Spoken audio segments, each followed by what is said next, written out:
नमस्कार, आदाब, सत श्री अकाल। मैं हूं आपके साथ फैज़ आब्दी और आप देख रहे हैं टुडे प्रेस इंडिया। शिया समुदाय के सबसे बड़े मरकज़ तंजीमुल मुखातिब में एक ईश्वर की इबादत और सृष्टि की सेवा, कुरान और मोहम्मद साहब का संदेश के लेकर एक एक कॉन्फ्रेंस की गई है।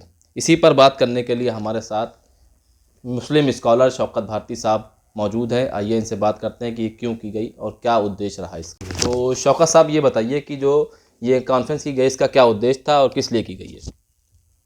देखिए, जिस तरह के हालात पैदा हो रहे हैं, जो बातें फॉरेन कंट्री की इस्लाम दुश्मन ताकतें किया करती थीं कि कुरान के ऊपर और रसूल अल्लाह के ऊपर और तरह तरह के कीचड़ उछालती थी, कभी कार्टून बना दिया, अब वो काम हिंदुस्तान के अंदर शुरू हो चुका है। ठीक है। और उसको आप देख रहे हैं कि किस तरह से उसमें ये आपका ये जो था पहले मुर्तद वसीम रिजवी, जो अब जितेंद्र नारायण सिंह त्यागी बन चुका है, तो इस तरह के लोग जो टूल की तरह से इस्तेमाल किए जा रहे हैं और हिंदू समुदाय को ये मैसेज या दूसरी समुदाय को ये मैसेज दिया जा रहा है कि इस्लाम आतंकवाद का मज़हब है, इस्लाम दूसरे मज़हब के लोगों को जीने का हक़ नहीं देना चाहता है। तो जिस तरह से मिस इंटरप्रेट किया जा रहा है, जिस तरह से अलकायदा, तालिबान, बोको हराम ने मिस इंटरप्रेट किया था इस्लाम को, वैसे ही मिस इंटरप्रेट यहाँ पर करना शुरू कर दिया गया है।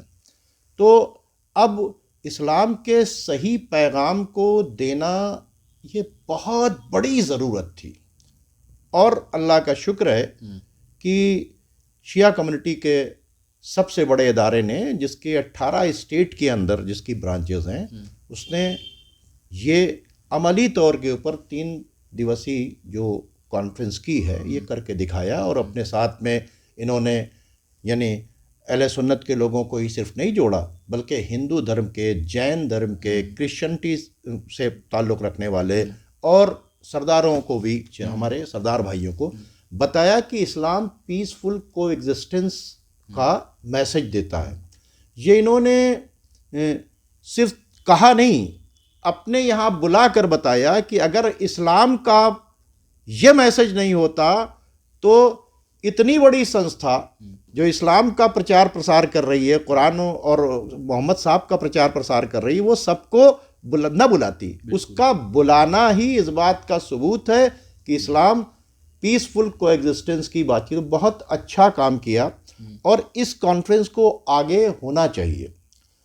आप ये बताएं, वो इस्लाम जो जानवरों की ज़िंदगी को बचाने की बातचीत करता है, क्या कहा गया है कि तुम्हारे पास अगर इतना ही पानी है कि जिससे तुम वज़ू करके नमाज़ पढ़ सकते हो, यानी ईश्वर की इबादत कर सकते हो, सामने से कुत्ता आ रहा है तो तुम एक काम करना कि और प्यासा हो, उस कुत्ते को पानी पिला देना और तुम जो है बग़ैर वज़ू के तयम्मुम करके नमाज पढ़ लेना, मिट्टी पे सिर्फ हाथ मार के नमाज पढ़ लेना। वरना अगर ये कुत्ता मर गया तो इसका गुनाह तुम्हारे ऊपर पड़ेगा और तुम्हारी इबादत भी नहीं कबूल होगी।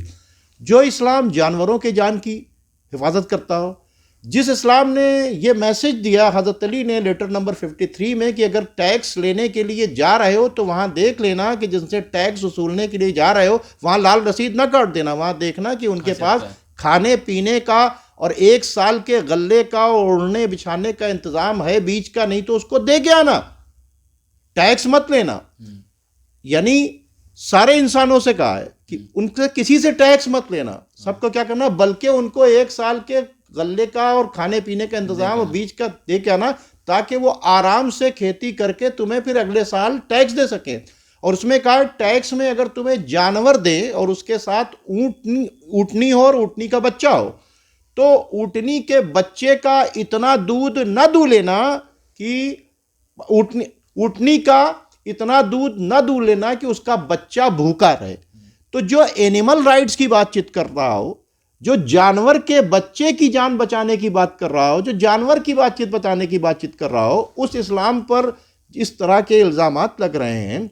तो ये बहुत ज़रूरी था कि इस तरह की कॉन्फ्रेंस हो और इस्लाम का message of peace, message of justice, message of equality, message of security, ठीक है, ये लोगों तक पहुँचे कि इस्लाम इंसान को इंसानियत की पीक पर पहुंचाने के लिए आया। कुरान और मोहम्मद साहब का पैगाम इंसान को जानवर बनाने के लिए नहीं है। कुरान और मोहम्मद का पैगाम यह है, मोहम्मद साहब का पैगाम यह है कि इंसान को मानवता की शिखर पर पहुंचा दो, इंसान को चरित्रवान बना दो। ये इस्लाम का पैगाम है। इस पैगाम को जो इसमें टाइटल है वो बहुत खूबसूरत है, एक ईश्वर की प्रार्थना और उसकी सृष्टि की सेवा।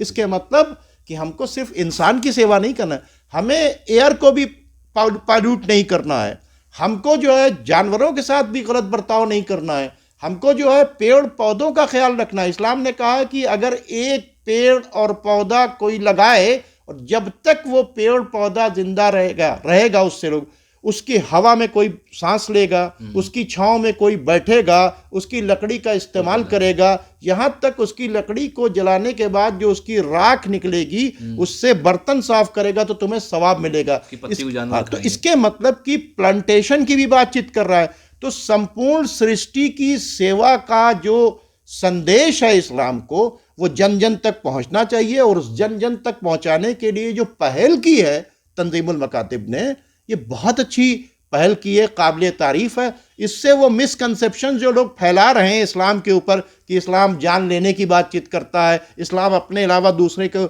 जीने का हक नहीं देना चाहता, ये सारे झूठे प्रोपेगेंडे। और चैलेंज किया गया कि बताओ प्रॉफिट ने अपनी सीरत, इस्लाम ये कुरान किसके ऊपर नाजिल हुआ? प्रॉफिट के ऊपर। तो सबसे ज्यादा कुरान पे अमल करने वाले कौन? प्रॉफिट।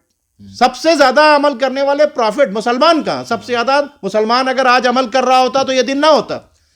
कुरान पर सबसे ज्यादा अमल, मुकम्मल अमल किसने किया? वो प्रॉफिट ने। प्रॉफिट की जिंदगी में कोई एक आतंकवाद की घटना बता दीजिए जो अपना घर छोड़ के आ जाए, जो अपने दुश्मनों को माफ कर दे, जो क्रिश्चियन से और क्या नाम है ज्यूस से और सबको सबके साथ पीसफुल को एग्जिस्टेंस करने के लिए एक पैक्ट करे, ठीक है, जो अपने बदतरीन दुश्मन को जब वो अरेस्ट करके लाए और पूछे कि क्या करें तो कहा जाओ आज हमने तुमको छोड़ दिया, आज़ाद कर दिया। तो उस इस्लाम पर अगर इस तरह की उंगली उठ रही है तो जिम्मेदारी बनती है।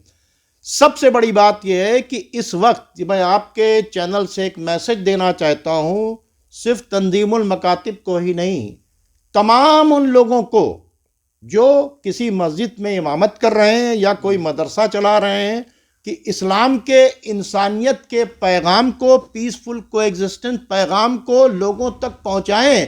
क्योंकि इस्लाम के खिलाफ इस्लाम दुश्मन ताकतें मिसकंसेप्शन फैला रही हैं और कन्फ्यूजन्स बढ़ा रही हैं। हम उनके बीच में कोई काम नहीं कर रहे हैं। ये पहल बहुत अच्छी हुई है, सिर्फ इसको यहीं पर रुकना नहीं चाहिए बल्कि इसको कंटिन्यू आगे बढ़ना चाहिए। काबिल मुबारकबाद है तंजीमुल मकातिब कि उसने इस काम को किया और उम्मीद करते हैं कि वो इस तरह का काम आगे भी करते रहेंगे। चलिए शौकत साहब, बहुत बहुत शुक्रिया। अगर आप हमारा ये वीडियो यूट्यूब पे देख रहे हैं तो हमारे चैनल को सब्सक्राइब करें, और अगर फेसबुक पे देख रहे हैं तो हमारे पेज को ज़रूर लाइक करें। आपका बहुत बहुत धन्यवाद।